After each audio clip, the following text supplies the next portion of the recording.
사랑하는 아들, 딸들, 어제 하루도 잘 보냈나요? 엄마 묵상 TV의 에스더 엄마입니다. 오늘은 햇볕이 상당히 강하네요. 여러분의 인생에서 가장 소중한 게 뭔가요?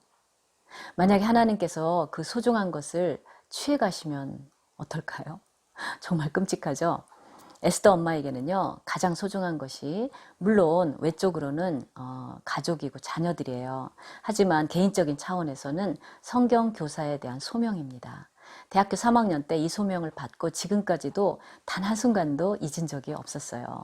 이 소명을 이루기 위해서 늦은 나이에 신학교에 입학해서 공부를 하다가 갑자기 누뚱이가 생긴 거예요. 그리고 그 누뚱이가 돌이 되기도 전에 아프신 친정 부모님을 모셔야 되는 그런 상황이 됐어요. 학업을 완전히 포기한 거죠.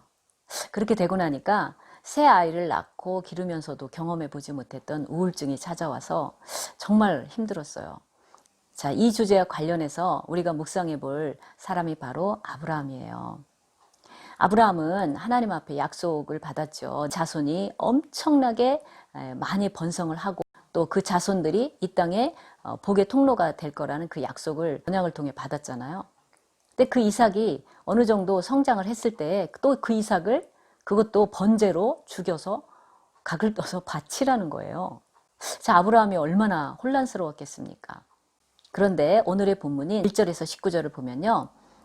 이 모든 것이 하나님의 테스트였다고 그래요. 하나님은 우리의 믿음을 시험하사 복을 주기 위해서 테스트를 하시지만요. 절대로 템프트, 유혹을 하시지 않습니다. 유혹은 사단이 우리를 무너뜨리기 위해서 하는 거죠. 그럼 왜 그런 테스트를 주시나? 아마도 이삭을 바치라는 그런 명령은 아브라함 인생에서 최고의 도전이었을 거예요. 그걸 하나님이 강조하시죠. 2절에 보면 네 아들, 네 독자, 네가 사랑하는 자, 그 이삭을 바쳐라 라고 말씀을 하시는 거예요. 즉 하나님께서는 하나님이 주신 선물에 대한 아브라함의 애정과 하나님에 대한 아브라함의 애정을 시험하고 계시는 거죠. 그래서 이제는 나무찜을 질 만큼 성장한 티네이저 이삭과 종들과 함께 하나님이 명령하신 모리아산으로 갑니다. 근데 그게 3일길이에요. 그리고 아브라함은 불과 칼을 들고 이삭은 이제 나무를 지고 산에 올라가요. 근데 이삭이 물어보는 거예요. 아버지, 번제할 어린 양이 어디 있나요? 아브라함의 가슴이 뜨끔했겠죠. 아브라함이 대답합니다. 하나님이 준비하실 것이다. 그리고 이후에 보면 정말로 그 아브라함의 믿음은 즉각 응답이 되죠. 어쨌거나 이제 산에 도착해서 이삭을 묶어가지고 제단에 올려놓죠. 이삭은 알았죠. 이삭이 그 정도 성장했으면 아버지를 밀치고 도망갈 수 있었겠지만 순종합니다. 그리고 칼로 이삭을 막 내리치려는 그 찰나 하나님의 천사가 아브라함아 아브라함 하고 급히 부르십니다. 그리고 오늘 우리가 묵상해 볼 말씀을 하시죠. 내가 내 아들 내 독자까지도 내게 아끼지 아니하였으니 내가 이제야 내가 하나님을 경외하는 줄을 아노라.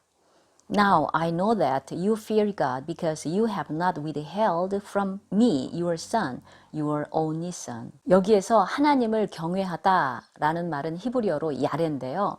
하나님을 경외하는 거에만 독점적으로 쓰입니다. 경외라는 것은 하나님을 사랑하면서도 두려워하면서 경배하고 공경하는 것입니다. 자, 이렇게 기꺼이 이삭을 바쳤던 아브라함이 다시 이삭을 돌려받았을 때는요, 예전과는 분명히 다른 자세로 이삭을 누리게 되었을 것입니다. 즉 하나님의 테스트의 목적이 바로 이거예요. 하나님의 진심은 솔로몬의 생애에서 나타난 것처럼 우리가 원하는 모든 것을 다 사실은 주고 싶어 하시는 분이에요. 그런데 그런 것들을 우리에게 다 주었을 때 우리가 어떤 반응을 보일까요? 우리의 부패한 본성은요, 없으면 불평하고 있으면 교만하게 됩니다. 따라서 하나님의 축복을 받고도 끝까지 겸손하면서 자기를 드러내지 않고 오직 하나님만을 드러내며 하나님께만 영광을 돌리는 존재가 되도록 결국에는 우리의 믿음을 강화시키고 그런 사람으로 빚어져 가기를 원하시는 거죠.